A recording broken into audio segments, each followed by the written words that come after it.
Peter Kitelo Chongeywo, member of the Ogiek community in the Mount Elgon region in Kenya, northwest of Nairobi, very close to the Ugandan border. You're head of the Chipkatali Indigenous Peoples Development Program. Welcome, and thank you for joining us today.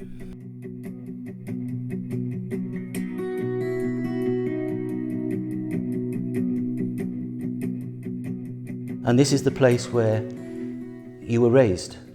Yeah. Can you tell me a little bit about the area and a little bit about that upbringing? Yeah, thank you. As you rightly put it, Chepkitale is the name of our lands, the forests of Mount Elgon, Kenyan side on the border with Uganda. I was born there and I went to primary school and later on went to high school outside the community in a central part of Kenya called Nakuru, and later on joined the university in a place called Thika, university called Jomo Kenyatta University of Agriculture and Technology. Up to when I started being a grown-up, I joined the community's leaders and those activists that were working for the dispossession and land rights, especially that was happening to our community. So your background then was very much in agriculture? It depends on what you call agriculture, but for us, when I grew up in the people called it the forest, and majorly we were exploiting the forest products up to now, like vegetables and all that, and then we also have livestock, because if you go to the Mount Elgon area, it's only within our area that you would find, and beekeeping, you will find that those are the unique activities that are associated with our community. So as a young boy, those were the things that I was doing. And this was all on land that was owned by the community? Yes, we have a story, a long story about the land. Yes, we've always owned our land as a community, but most of the land, I can say up to that time, we really did not have land in terms of the law. And I experienced things like evictions many times. The one I remember that was very vicious was in 1979, 1989. Those were very vicious, and the reason for this is that from starting with the advent of colonialism in Kenya, we lost 30% of our lands, the ones that were arable on the lower side. And when I say losing, we were evicted, and then the forest is cleared, and then it's made for farming. There were really no reasons, because those were the great-grandfathers. They were just told to move further up, no reason initially. The 30%, that's how it worked. In fact, there is songs that are still sung, composed, that they were just being told to move. But after that, the remaining 70% was converted as a conservation area, as Mount Elgon Forest in 1932. That's why I was saying, by the time I was growing up, in terms of the law, we really did not have land. The land is a forest. When they say, what do you mean a forest? They say maybe you go and have the law changed. But what it is, the law says it is a forest. So were those people given any help or just told to leave? There were excuses of saying there is some lands that have been removed from the forest for settlement. But you see, these were smaller areas, and that's not how the community knew their lands or used their lands. Already they were the neighboring communities, because in Kenya there is a lot of influence, especially after the colonial government. There also came other communities that were more powerful and influential. Already, the area member of parliament at that time in 1972 was the biggest landowner. So you can really see the direction that we were being put. This all came to a head in the year 2000 when the land was turned into a game reserve. And how did that happen? In 1932, I said all our land was converted to Mount Elgon Forest Reserve. But in 1939, right on top, including the mountain itself, the moorlands, the colonial government that time thought that, okay, there's some people that have been found roaming in the forest, so push them up to the lands that, the moorlands were seen as lands that were useless. a small section was gazetted. It's about 17% of our lands gazetted as a native reserve at that time. But that's the one that was gazetted in 2000 as a game reserve. And at that time, I remember, the community, me as well, I had never read what laws of land says. I had never read the constitution.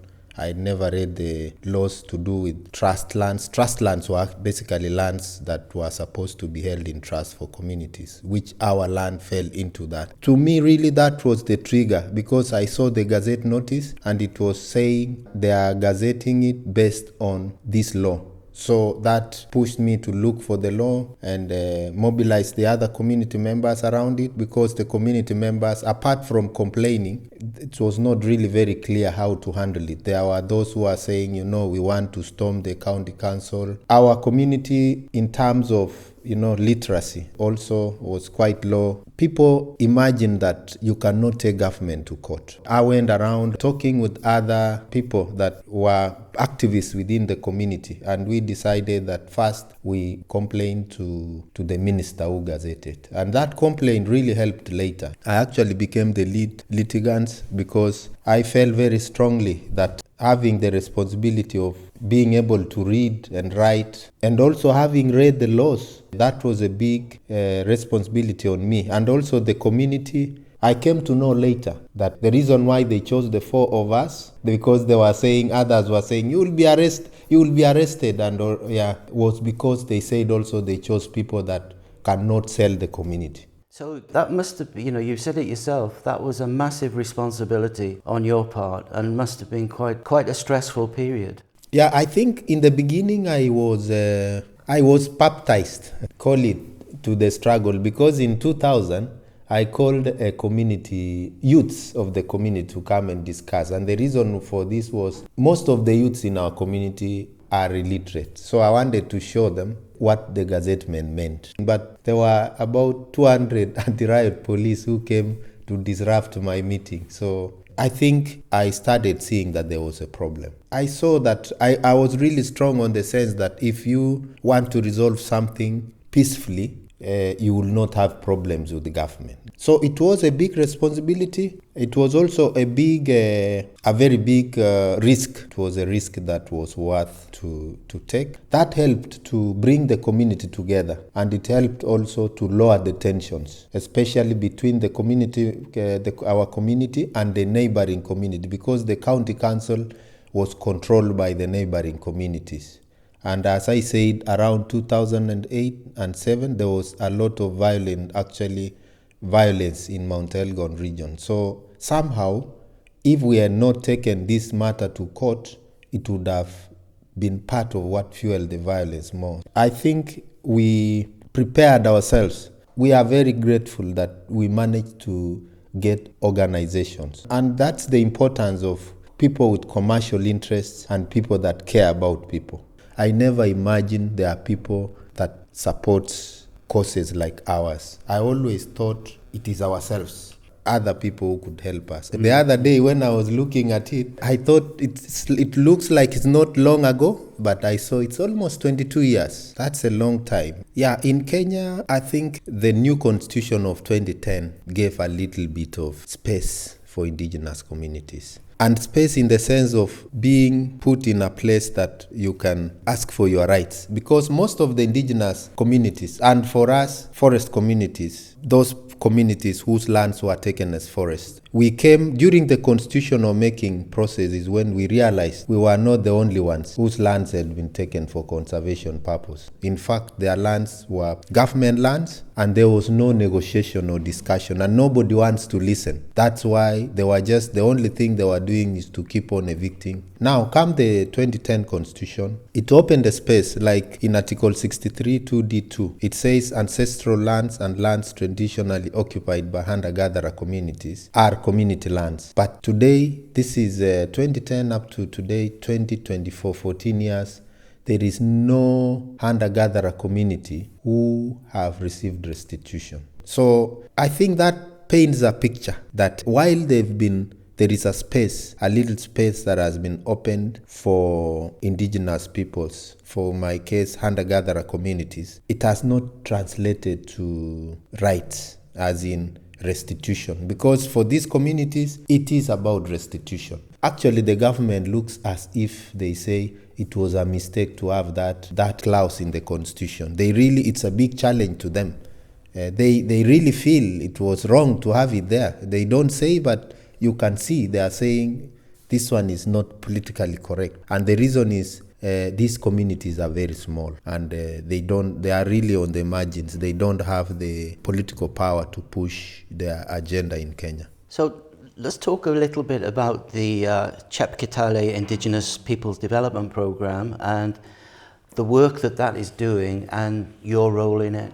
Chep Kitale Indigenous Peoples Development Program was registered in 2003. And if you see 2003 and 2000, you will see there is a very close relation. And I mentioned when I said about the repression by government around 2000 before the new constitution. And for example, my meeting that I did in 2000 that was disrupted by about 200 anti-riot police. When they were disrupting, I asked them actually, why are you disrupting a meeting? Because I had gone to the police to seek for permission. And they said, you hold this meeting as who? And I asked them, you wanted me to hold it as who? They said at least you should have an institution that can take responsibility if anything happens. It was an excuse, but we also said if they just need a certificate, let's register an organization that we will be saying this is the one that is holding the meetings. And that is how it was.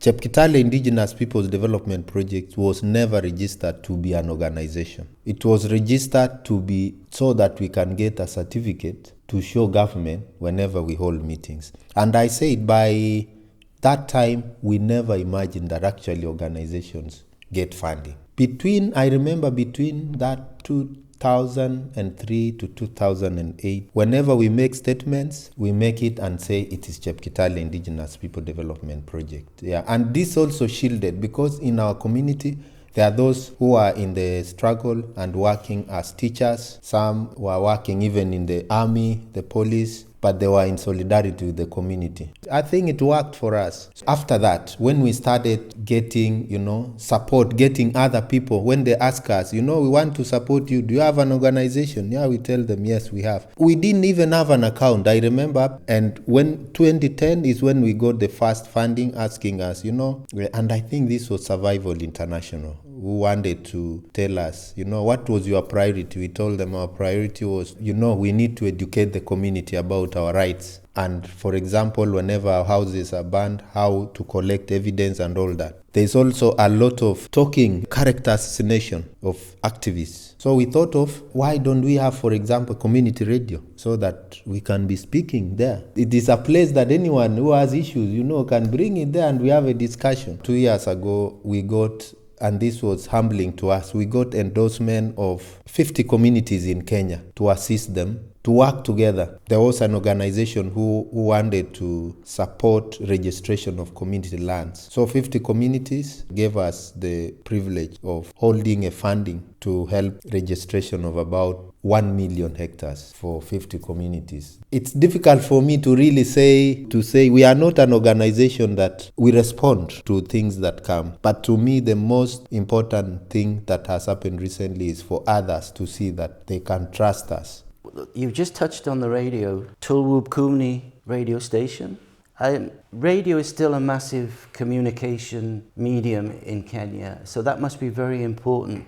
Tulwoop is Mount Elgon is called like that in our language, so it is the radio of the mountain. It's run majorly by volunteers actually. People that have an interest maybe can speak. There's always people that get interest with speaking in radio. We started like that. First of all, we did not have any money to hire professionals. I think this is the only thing that what I studied has directly helped the community because I studied telecommunications. So I know something on radio in terms of technology. really because most of them are not people that had basic read and write. So they started with the most basic, and they've been doing that. The beauty of it is that once somebody is enrolled in a media course, they are allowed to be, you can get accreditation. For us, I don't know elsewhere, they can say they are doing internship or whatever. So at least we have people that are great. Our media, our people who run the community radio, they are just community members. First of all, radio and mountains are not friends. Initially, it is supposed to cover a radius of 20 kilometers. We don't speak a very far dialect from the neighboring communities. Now, when we started the radio, the neighboring communities also started getting interested. And this was very good for us because our message, we wanted the message to go also to the neighboring communities, because politicians like dividing communities. So having a place where people can speak is good. When I was growing up, our dialect was, people are making fun out of it, discrimination and all that. But things are changing because right now,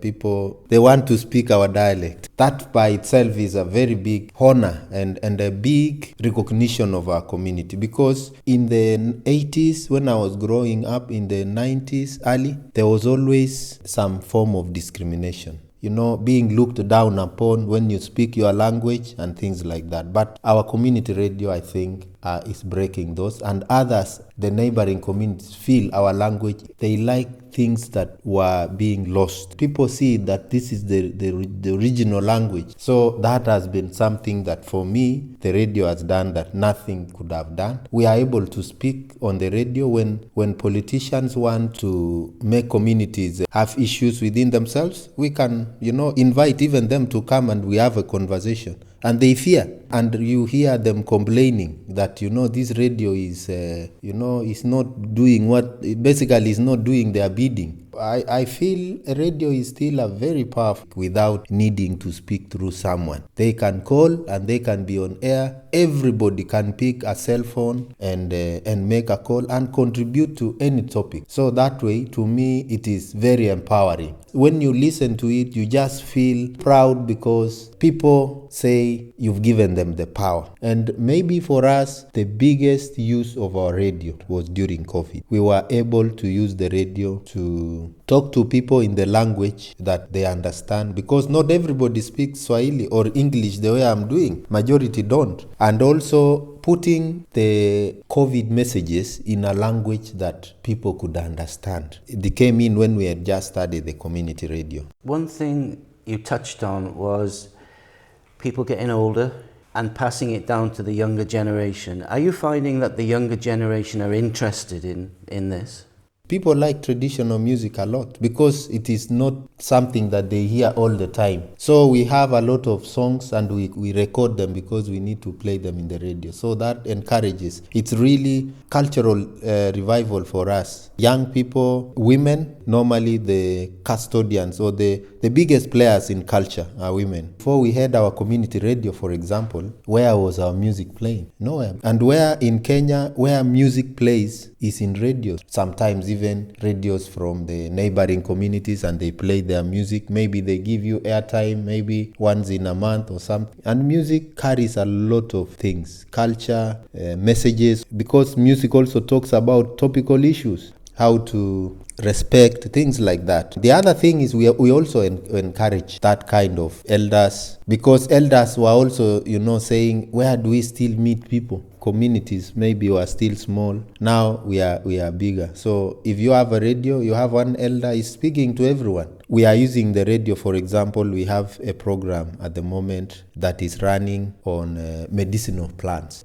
Trees normally have a way of arranging themselves. You don't find trees growing everywhere in different species. So we have tree species that are disappearing, for example. We are able to use the radio, tell people, okay, which tree species were in your area? And then you get people talking about some trees that are almost getting extinct. It's like doing a research that you empower everybody with information. And you are getting feedback immediately. And you are getting other people saying, no, that was not the name. This was the name. And it used to grow in this area. So that is an example of it. It is interesting, and that is making it interesting. Like that is what interests young people. when you talk of sharing traditional knowledge, it should not be made to be very complex. That's how a simple one of how things that they are not complicated things that and also are interesting. So that's just an example and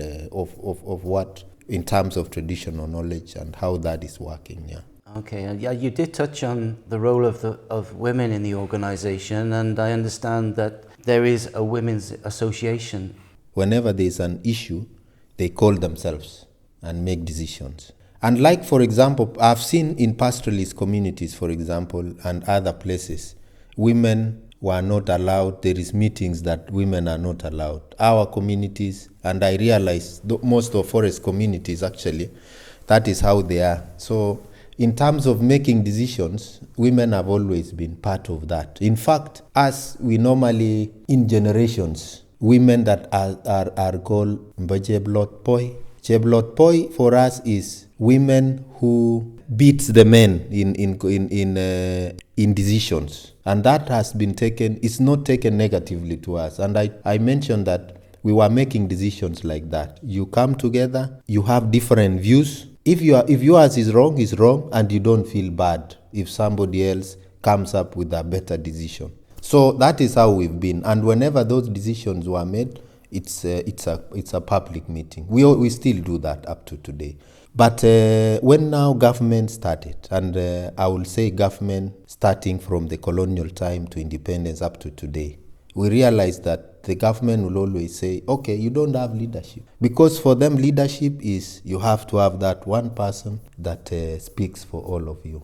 And this came up, and what we've been doing, especially lately during these discussions of land rights, each clan, we have 32 clans. Each of them has a leader, right? A representative. And normally these representatives are supposed to handle their own clan issues. But we came up with a council of elders that when government, anyone who wants to come to our community, they deal with that. We facilitate. And we realized that within our council of elders also, what they did is to incorporate women. But we saw that in Kenya, and for us, we look at the issues of women to be something that strengthens the community. And we saw that in Kenya, there is a lot of spaces that they've opened for women. There've been a decision in the community to have a council of elders of women. So just to demonstrate, and the reason is not to have a council of elders for women and a council of elders for men. It is to take advantage of the spaces that are available to support the community whereby women have the space. Women and men in our community face, the same problems to date. And of course, we normally say women face even more. They take care of children for us and all that. So if you don't support the women, you lose the culture. And for us, things like the coming of Christianity in our community came in a way that it disadvantaged our culture. Like, for example, they looked at wearing the traditional clothing as evil, and at some point, they were put in the periphery, and we lost that part of culture. Our songs were seen as songs that are not holy, and that one. But I'm happy that is coming in and majorly being driven by women. Okay, let's talk a little bit about the partnership with Size of Wales and how it started and really what the collaboration means in practice. From the beginnings, Size of Wales, how we came to know about Size of Wales is through Forest People's Programs. And how Forest People's Programs came to know about us is through, they were in a COP in Arusha. Arusha is in Tanzania, neighboring Kenya. And there was a member of another forest community who was in that meeting. And that time we were facing, about 2010, they were facing a lot of evictions. And he told him there is a community that has absolutely no support. You just go and look at them. And that's how FPP came to our community. I was not there during that time actually when they came, but they were given my contacts. Because they visited, they stayed in the community for a week. If we want to get in touch with you, how? That's how I came to be in touch with FPP. And FPP were in touch with, I think, they've been partners with Size of Wales. So that's how we came to know Size of Wales. Yeah, and I'm really privileged today. after, I think from 2006, they've been like in the periphery. Maybe after the Zoom came, I could see the faces of a few of them.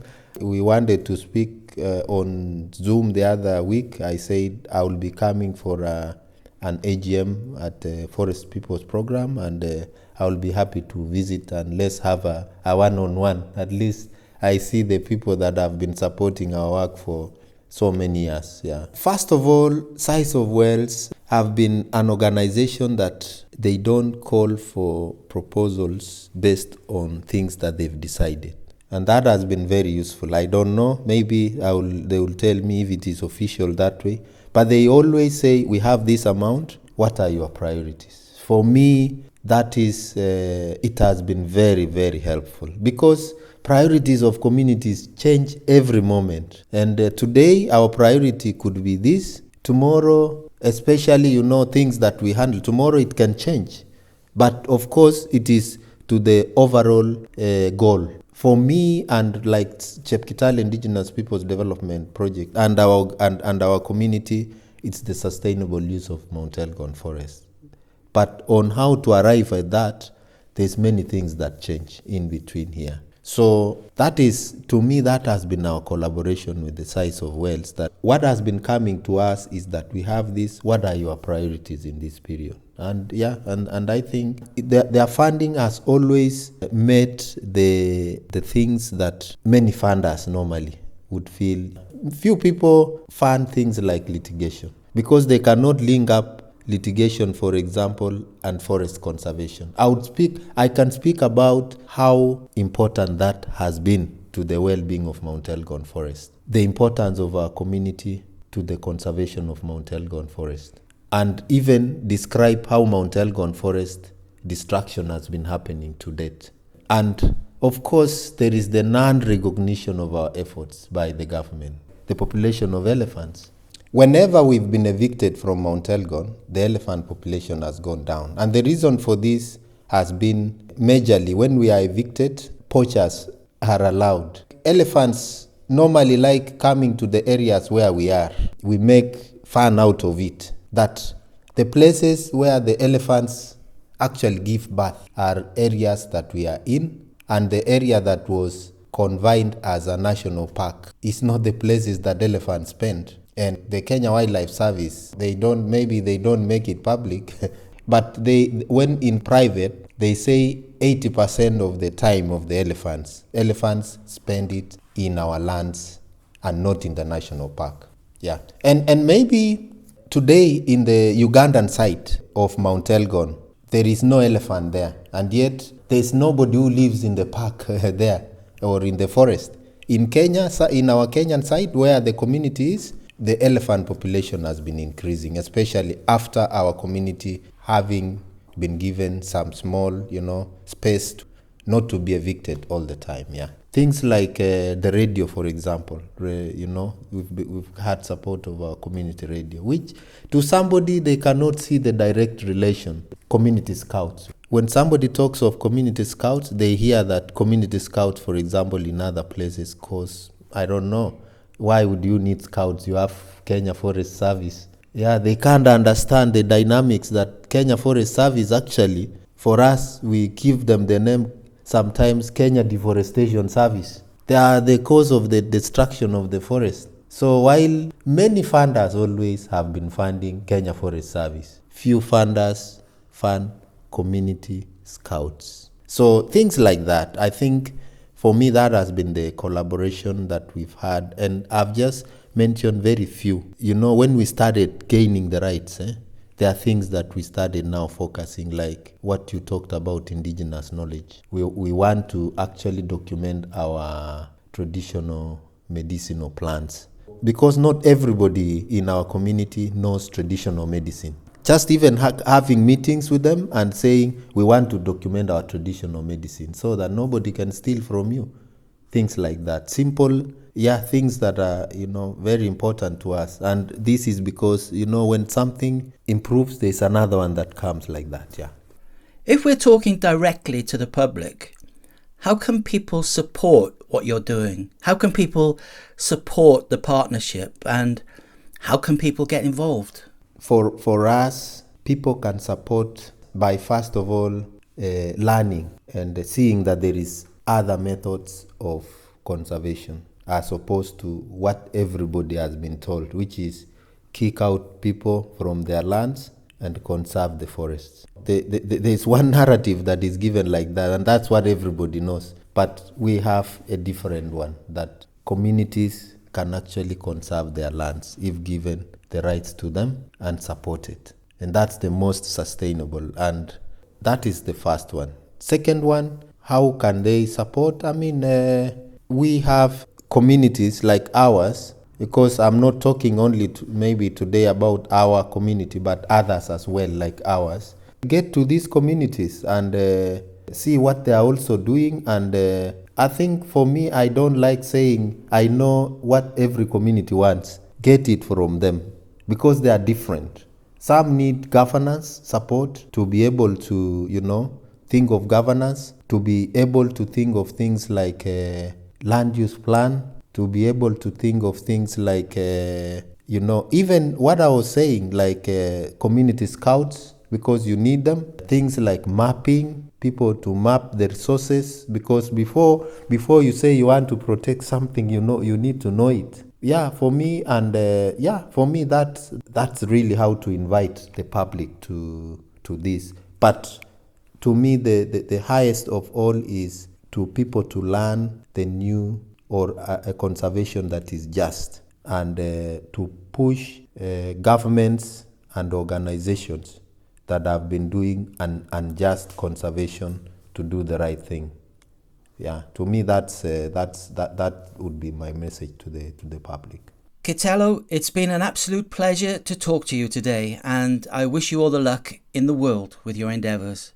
Thank you. Thank you also, and thank you for hosting me today. Really appreciate it. My name is Glenn Edwards, and this has been a Size of Wales, Hub Cymru Africa, Sub-Saharan Advisory Panel and Africa Welsh News collaboration.